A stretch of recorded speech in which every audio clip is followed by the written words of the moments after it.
Let's talk about the pentose phosphate pathway. इसको हम hexose monophosphate pathway भी कहते हैं या HMP shunt, hexose monophosphate shunt. Pentose phosphate pathway इसलिए कहते हैं क्योंकि इसके ऑक्सीडेटिव रिएक्शंस का जो प्रोडक्ट है वो पेंटोज एक 5 कार्बन शुगर है जिसके साथ फॉस्फेट लगा हुआ है। हेक्सोस मोनोफॉस्फेट पाथवे इसलिए कहते हैं क्योंकि जो इसका रिएक्टेंट है, जो सबस्ट्रेट है इसका, वो एक 6 कार्बन शुगर है, उसके साथ फॉस्फेट लगा हुआ है।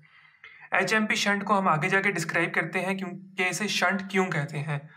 इस रिएक्शन में कोई ATP कंजप्शन या प्रोडक्शन नहीं है, सिर्फ NADH प्रोड्यूस हो रहा है, 2 मॉलिक्यूल्स, और एक कार्बन डाइऑक्साइड का molecule as a side product produce हो रहा है। फंक्शंस, ये जो मैकेनिज्म है, ये पाथवे है, ये बॉडी में क्यों हो रहा है? टू प्रोवाइड NADPH से फर्दर इलेक्ट्रॉन ट्रांसपोर्ट चेन से हमें एनर्जी मिल सकती है, इसीलिए ये एक एनर्जी का सोर्स है हमारे लिए in the body. To provide ribose 5 phosphate for nucleotide synthesis, ये जो पाथवे है ये हमें राइबोस 5 फॉस्फेट प्रोवाइड करता है, जो हमारी बॉडी में DNA या न्यूक्लियोटाइड सिंथेसिस के लिए, न्यूक्लियोटाइड्स फॉर्मेशन के लिए, सिंथेसिस के लिए बहुत इंपॉर्टेंट है। अब हमारे पास जो है डाइट में 6 कार्बन शुगर्स भी आ रही हैं, 5 कार्बन शुगर्स की भी सोर्सेज हैं। तो जब डाइट में 5 कार्बन शुगर्स हैं वो आगे इस रिएक्शंस में इनकॉर्पोरेट होती हैं और फर्दर उनका मेटाबॉलिज्म होता है।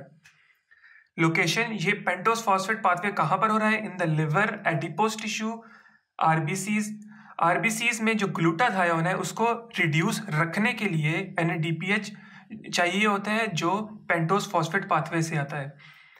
ग्लूटाथायोन जो है वो एंटीऑक्सीडेंट है, जब तक वो रिड्यूस स्टेट में रहेगा वो अपना फंक्शन प्रोवाइड करता रहेगा। रेगुलेशन हम आगे जाके बात करते हैं, पहले हम रिएक्शंस देखते हैं। Reactions of pentose phosphate pathway, पहले ऑक्सीडेटिव रिएक्शंस हैं, उसके साथ साथ then non oxidative reactions. Oxidative reactions जो है वो इर्रिवर्सिबल हैं। रिएक्शंस देखते हैं। ग्लूकोज 6 फॉस्फेट हमारे पास एक सबस्ट्रेट है for the pentose phosphate pathway, वो कन्वर्ट होता है एक इंटरमीडिएट में 6 फॉस्फोग्लूकोनोलैक्टेट एंजाइम जो यूज हो रहा है कैटालाइज करने के लिए ग्लूकोज 6 फॉस्फेट डिहाइड्रोजिनेज है, डिहाइड्रोजिनेशन करवाएगा, हाइड्रोजन रिमूव करवाएगा ग्लूकोज 6 फॉस्फेट से, NADPH को हाइड्रोजन देगा, NADPH बन जाएगा 6 फॉस्फोग्लूकोनोलैक्टेट। ये इसका प्रोडक्ट है, ये इर्रिवर्सिबल रिएक्शन है। और जो रेगुलेशन की हमने बात की कि ये पेंटोज फॉस्फेट पाथवे रेगुलेट कैसे होगा, तो वो ये इस इर्रिवर्सिबल स्टेप पे वो रेगुलेट हो रहा है। किन किन चीज़ों से रेगुलेट हो रहा है? सबसे पहले NADH और NAD पॉजिटिव की रेशियो से। अब जब बॉडी में डिमांड है NADH की, तो NADH की जो कंसंट्रेशन है वो कम होगी, ये वाली रेशियो जो है ये बॉडी में कम होगी। बॉडी सेंस कर लेगी कि उसको NADPH की ज़रूरत है, जब ज़रूरत होगी तो ये रिएक्शन इनिशिएट हो जाएगा। जब ये रिएक्शन इनिशिएट होगा तो NADPH प्रोवाइड करेगा, NADPH प्रोवाइड होगा तो रेशियो इंक्रीज़ करती जाएगी, तो वो साथ साथ डिमांड पूरी होती जाएगी। जब ये जिन सेल्स में ये डिमांड पहले ही कम है, रेशियो पहले ही कम है, तो उनके में इसके इनिशिएट होने की ज़रूरत ही नहीं होगी। सेकेंडली, इंसुलिन जो है, जो हार्मोन है हमारे पास, वो जब हम कोई मील लेते हैं तो वो आके इस स्टेप को आके रेगुलेट करती है। Glucose 6 phosphate is converted into 6 फॉस्फोग्लूकोनोलैक्टोन। जब फिर 6 फॉस्फोग्लूकोनोलैक्टोन एक इंटरमीडिएट है, ये कन्वर्ट होता है इनटू 6 फॉस्फोग्लूकोनेट एंजाइम जो यूज हो रहा है यहाँ पे 6 फॉस्फोग्लूकोनोलैक्टोन हाइड्रोलेज एंजाइम है, हाइड्रोलिसिस करवाता है, इर्रिवर्सिबल है और नॉन रेगुलेटिंग। यहाँ पे इस स्टेप पे किसी भी तरह की रेगुलेशन नहीं हो रही। ये जो 2 स्टेप्स हमने पढ़े, ये इसका इंटरमीडिएट है, इनको हम यूजुअली एक ही स्टेप कहते हैं। Glucose 6 phosphate is converted into 6 फॉस्फोग्लूकोनोलैक्टेट 1A and 1B। Glucose 6 phosphate is converted into 6 फॉस्फोग्लूकोनेट। जब 6 फॉस्फोग्लूकोनेट बन गया, इसके बाद हमारे पास सेकंड स्टेप है। सेकंड स्टेप में हमारे पास एंजाइम जो है वो 6 फॉस्फोग्लूकोनेट डिहाइड्रोजिनेज है, डिहाइड्रोजिनेशन हो रही है, एक और NADH की प्रोडक्शन हो रही है।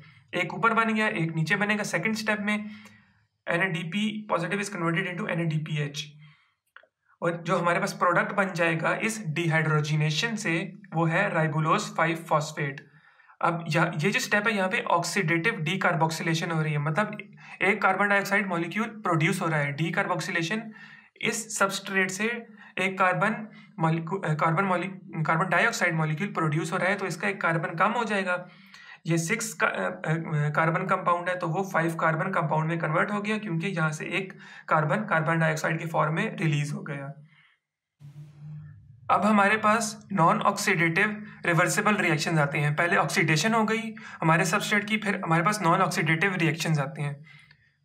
जो हमारे पास प्रोडक्ट बना ऑक्सीडेटिव रिएक्शंस का, राइबुलोज 5 फॉस्फेट, वही हमारे पास फर्दर नॉन ऑक्सीडेटिव रिएक्शंस में इन्वॉल्व होता है। अब ये राइबुलोज 5 फॉस्फेट है, इसके 2 तरह के फेट हैं, 2 तरह से ये काम आ सकता है बॉडी में। पहले कि वह न्यूक्लियोटाइड्स सिंथेसाइजिंग सेल्स के पास जाए, वो सेल्स जहाँ पर न्यूक्लियोटाइड की सिंथेसिस ज़्यादा है, उनकी ज़रूरत ज़्यादा है, डिमांड ज़्यादा है, वहाँ पर जाएगा एंड वहाँ पर it is converted into ribose 5 phosphate, क्योंकि न्यूक्लियोटाइड्स में हमारे पास राइबोज शुगर होती है, उसकी राइबोज फॉर्म होती है, राइबुलोज फॉर्म नहीं होती।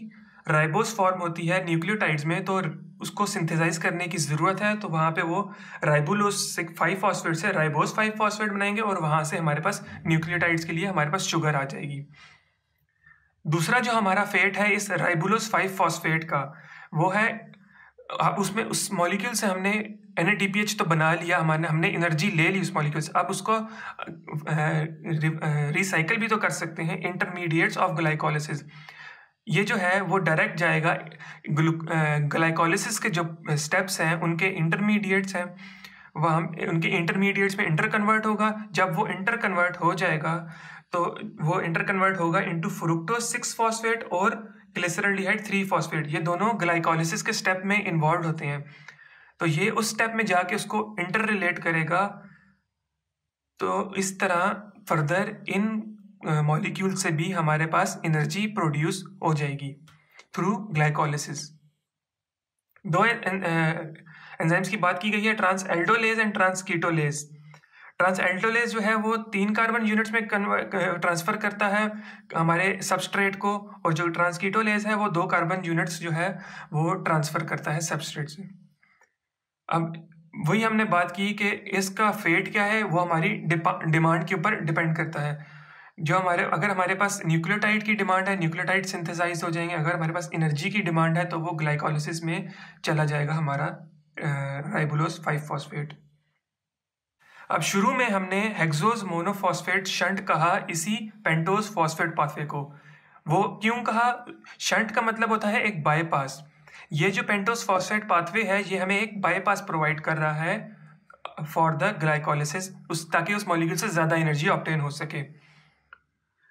ग्लाइकोलिसिस के रिएक्शंस में बन रहा था ग्लूकोज से glucose 6 phosphate, further fructose 6 phosphate, आगे उसके रिएक्शंस हो रहे थे।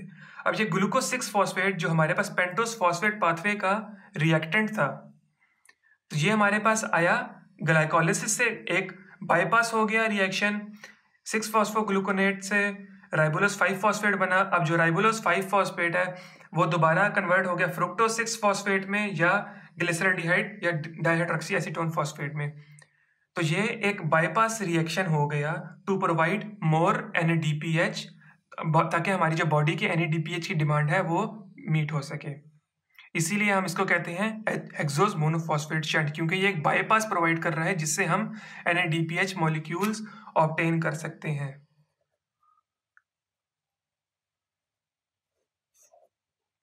That is all about hexose monophosphate shunt या पेंटोज फॉस्फेट पाथवे।